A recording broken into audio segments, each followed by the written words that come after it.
The AEW locker room in uproar over possible talent cuts. A title match has been announced for AEW Fyter Fest, and an ex-WWE employee resigns from UK government. It's all in the wrestling news right now. The locker room of AEW, normally a quiet, humble place, where there in the corner you see a Wardlow gently powerbombing the vicar.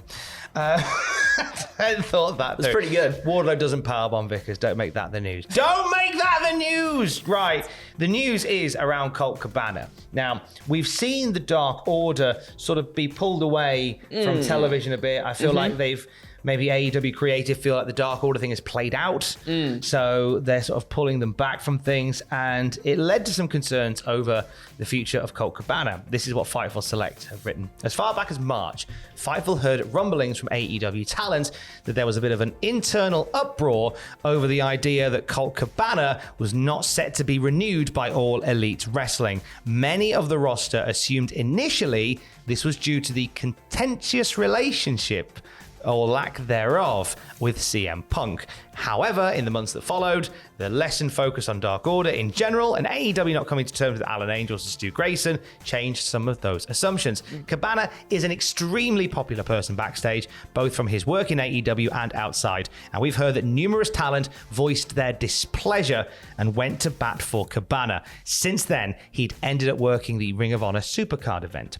Sources indicated to Fightful that Colt Cabana is almost never at AEW TV, if at all, and hasn't been booked to compete in some time. Around mid-April, most believe that Cabana was re-signed as part of the ROH brand. He does remain, however, on AEW's roster page. Really, really beloved guy within wrestling is Colt Cabana. Yeah, absolutely. And I think if you lose someone like that too, someone who's been around for a long time into many different promotions and done many different things, I think you lose someone who's got like a really good mind that the younger talents can kind of pick as well at the same time and try and sort of learn from that too. And yeah, like from videos and whatnot that I've seen of him too, he just seems like a straight up nice guy. He does seem like a good guy, and I was curious as to how he would get on in AEW.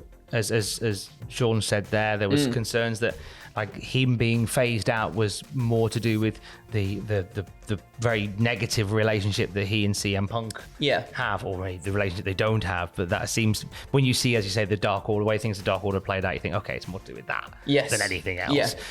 Do we see Colt Cabana moving over to Ring of Honor full time, maybe picking up a commentary position once more? I'd quite like to see that. I think he's, as it says sort of here, really, he's almost never on AEW TV, very underutilized. And I think when you've got someone like that as well, someone who's been like such a big name in the indies and on Ring of Honor and whatnot as well, you know, I think it's a shame if you don't utilize what you've got. So I can see a lot of maybe the talent that's not utilized as much on AEW TV, maybe perhaps going over to Ring of Honor. But I would think, or you would at least think, that Colt Cabana would be one of the people that actually like solidly does go there to do some stuff.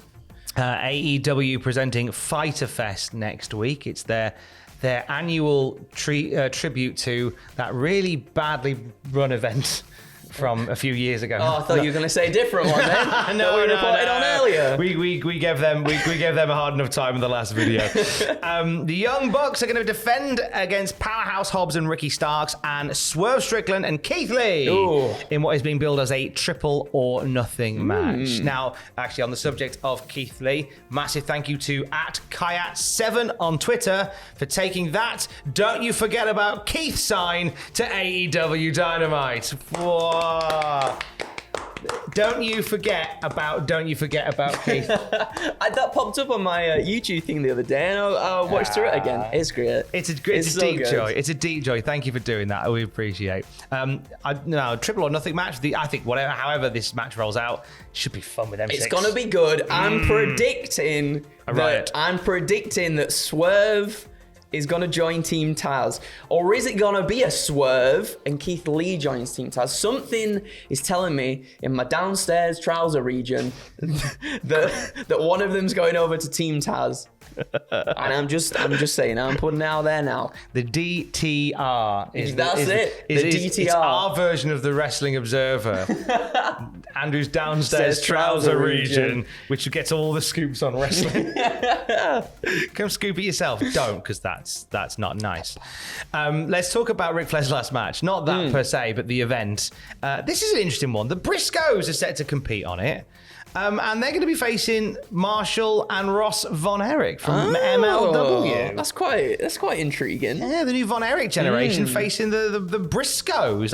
That's going to be an interesting styles clash. Which is why I'm excited about it too. Because you got your classic stuff and then you got your more aggressive stuff. Oh, it's gonna be good, Tom. They join a card that also contains Killer Cross versus Davey Boy Smith Jr., Clark Connors and Ren Narita, Ray Phoenix, Laredo Kid, Taurus, and Bandido in a 4-way. Gee whiz. The Wolves versus Motor City Machine Gun. My heck. The Von Erichs, as we say, versus the Briscoes. Now wait.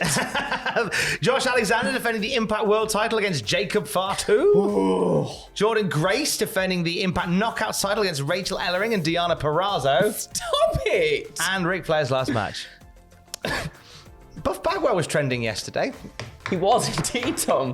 He actually was. What do we say about this? So if you follow Buff the Stuff on Twitter, he had a bit of a renaissance social media wise. Absolutely. About 6 months ago, maybe. And, just suddenly like getting in on all the memes and all the stuff like that. I think, okay, that's pretty cool. A lot of people questioned whether or not it was Buff Bagwell tweeting because some of these tweets were so spicy. Yes. Is this really Buff Bagwell? Anyway, he was trending last night because it was revealed that that Buff Bagwell on Twitter is not Buff Bagwell on Twitter. Oh, that's so sad. It was, because a lot of the messages, a lot of the stuff that he was doing was very, he was very supportive of LGBTQ. Yeah. There was a lot of other sort of positive affirmation coming from there. Now, I'm not saying that Buff Bagwell himself doesn't think that way. Yeah, of course. But it certainly sort of casts a bit of a shadow over that, I think, when you realise that the person isn't the person that's speaking. Exactly. It's not uncommon for that to happen. To be a Twitter ghostwriter. Yeah, of course. Yeah. Pablo's been writing my tweets for months now. What about John Cena as well? He's been writing John Cena's tweets as well. He must be. Pablo's got a whole system in place. If you ever see a tweet from John Cena, Pablo mashed it. That's why he always sits on my laptop in the morning. Oh, Dad, go work. I've got to write these. I've got a profound tweet to write. I've got to do these profound John Cena tweets dead quick. Now, you may notice there was a cut there. I know. We're one take wonders, you and I. We are. Why is there a cut here? Things have developed, Tom. So they have developed, and not in your downstairs trouser region. So we were going to talk to you about a bit of a political thing, because when we wrote the news this morning, over 50 MPs had withdrawn from Boris Johnson's government, and with calls for him to resign as Prime Minister. Now, as part of the reshuffle to replace people that had moved on, the new Education Secretary was announced as MP for Chippingham, Michelle Donnellan. And the fun part of this was her previous job was the international marketing communications manager for WWE. Oh, so we had a little laugh, didn't we? About, we did. Hell in a Cell, ladder matches, performance centres popping up in schools. Yeah, doing maths to the hard cam, that sort of thing. We did all that. It was great. And as we sign off on the news video, and you go back to your office and I go back off to my office, in true spirit of the chaos that is the British government today, I have in my hand here Michelle Donnellan's resignation letter from her role as in the Department of Education. So as you can see, the headline is now ex-WWE employee resigns from UK government. That was fast. She says, it's been the privilege and honour of my life to serve our country in the department which I believe is the most important, the Department of Education. She's been doing the job for a whole 12 hours. Spent my career dedicated trying to create opportunities or opening doors to ensure that where you are from is no limit where you end up. She has done more than I'm making out, just FYI. So basically what all this comes down to is that if you're not following the scene in the UK, nobody wants Boris Johnson to be Prime Minister anymore. Not even people in his party. So they have resigned in protest and saying, like, if I'm going, you've got to go as well. And Michelle Donnellan says similar, saying, in life, we must always do what we believe is right. Above all, I'm here to serve the British public. I see no way that you can continue in this post, Mr. Prime Minister, but without a formal mechanism to remove you, it seems the only way that is only possible is for those who remain in cabinet to force your hand. You have put us in an impossible situation. I'm deeply saddened that it's come to this, but as someone who values integrity above all else, I have no choice. I will continue to champion opportunities for our brilliantly talented and inspiring young people from the backbenchers. That is a former WWE employee who resigned from UK government today. And to quote Wallace from Wallace and Gromit, well, that went better than expected then, didn't it? Eh? Bloody hell, Fight Tom. It's creeping up as well. I think 60 MPs have gone now. Oh, really? Yeah, it keeps going up. No doubt by the time this goes out, it'll be more. It is a dumpster fire that is making its way downtown. Paces past and I'm homebound.